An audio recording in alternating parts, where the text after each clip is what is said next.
Mga kapos, pumunta kami sa Kinder City Vista Mall Taguig at meron dito Only Rice. Oo, tama, Only Rice. Matutuwa ang kids dito. Ang laki-laki ng lalaruan na to. Sa palaruan ito, kasya ang 10 higante, 3 dinosaur, 4 na elepante at saka 6 na giraffe. Ang laki-laki at siguradong tuwang-tuwa ang mga kids dito. May sariling supermarket yan. Meron ding mga apartment na bahay. Ayan, kumpleto sa furnitures. May sofa, may cabinet at may table pa. Saan makakita niyan? May kortina at tagdanan. May second floor yan. Meron ding Kinder Pets kung saan may mga pets kayong pwedeng alagaan. Pero yun nga lang, stop to yan. Tapos, meron din gingerbread cafe at futuristic na car.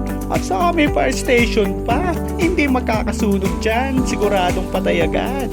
Pero meron dyang tornado swing na kung saan ay nag-i-enjoy ang mga kids natin. Mag-ingat lang dahil pagka hindi ka umawak ng maigi ay bukol lang hanap mo. Okay?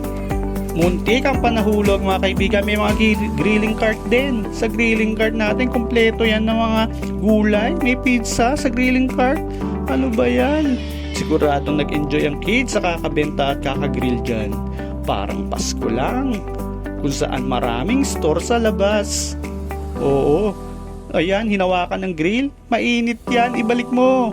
Masakit yan, pero mukhang nag-i-enjoy talaga siya. Ulipat pa ng sarili niyang cart at marami pang iba. Sa cart na to ay puro ice cream naman, pero ba't wala ng ice cream na tira? Baka nakain ng mga kids yan. Pero may mga breadcrumbs pang naiwan na sigurado masarap. Unahin na natin tong supermarket kung saan maraming prutas na siguradong mabubusog kayo.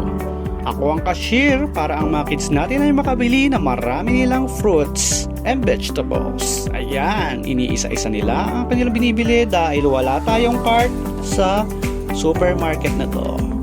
At yan, ako na nga ang nag-cashier para sa kanila isa-isa at ang binibigay nila sa akin ay ang favorite nilang prutas, ang banana. Isa-isa, 1, 2, kuwari pa may pera siya pero wala nang inaabot. Okay, nauubos na, isa na lang ang banana. Yun, nauubos na niya mga kafongs. Kaya yan, lipat naman siya sa iba. Banana pa rin, wala na bang ibang gusto siya kundi yan. Mahirap pala maging cashier at nakaka-boring din pala dahil paulit-ulit na ginagawa. Hindi biro ang trabaho to. Okay, pero mukhang nag-i-enjoy naman ang kids natin kahit ano na kinukuha niya. Marami na rin vegetables na nabenta. Kaya okay, palit naman tayo. Ikaw naman, o ito bayad, o ito sa'yo. Okay, okay na yan. O ito pa, Pringles. O ha? Punta naman natin tong apartment o bahay na maliit. May second floor yan. Pero, mamaya natignan. Puntahan muna natin tong sopa at yung table na kung saan marami rin naman nakalagay na kalat.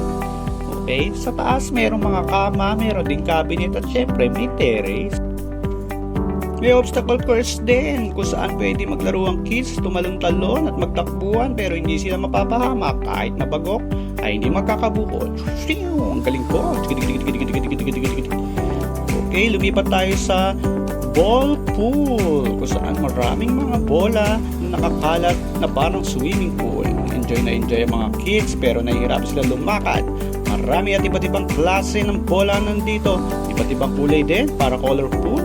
Walisin natin ang bola gamit si baby. Alright, mga kapongs, tuwang-tuwa ang kid natin habang inaagis-hagis minawasiwa sa ating ball pool. Enjoy na enjoy. Hindi naman sila nasaktan, kaya tara, lumipat na tayo susunod. Meron din sila ritong foam pool. Hihi! Ang lambot. Kahit tumalong ka, hindi ka masasaktan. Try natin isa-isa. Okay, 1, 2, 3. Whee! Whee! Ayun, natakot yung isa. Kahit hindi naman siya masasaktan, takot siya. Itatry pa rin yan. Try mo, dahan-dahan. Okay? Okay, nagawa mo. Meron din trampoline kung saan pwede tayo magtalunan at mag-basketball. May mga bola sila dyan. At tumalong ka, magdangkak hanggang kailan mo gusto. Kayang-kaya nyo yan, magsipagtalunan. Wiw. Pwede ka rin sumayaw. Wiw.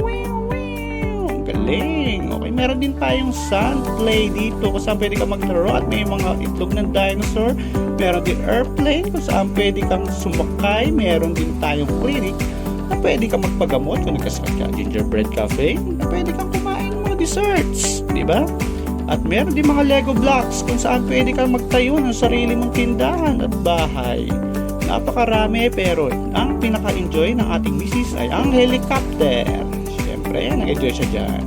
At ang mga magagandang slides na pwedeng i-enjoy ng mga kids. Maraming slides dito. Ito at matataas pa. Sobrang daming slides. Ulit-ulitin lang natin ang slides. Whee! Whee! Whee! Ito ang pinaka-attraction na rito kasi maraming different kind of slides. Ito naman, slide na to ay pwede ka sumakay. Makulit at malupit. Parang mga Lego blocks, masakit yan sa paa kapag umakit ka dyan. Kaya meron tayong parang bilog na sinasakyan para makapag-slide dyan. Masaya dyan. Pero ang huli sa lahat ay ang terror slide na to na napakataas at napakatarik na mahirap talagang mag-slide. Matatakot ka. Sa sobrang takot mo, baka hindi ka makapag-slide. Ayan, tinamaan pa ang kamay ko. Kaya naman, nagkabali ng braso. Thank you sa panonood mga ka-fongs. See you next vlog.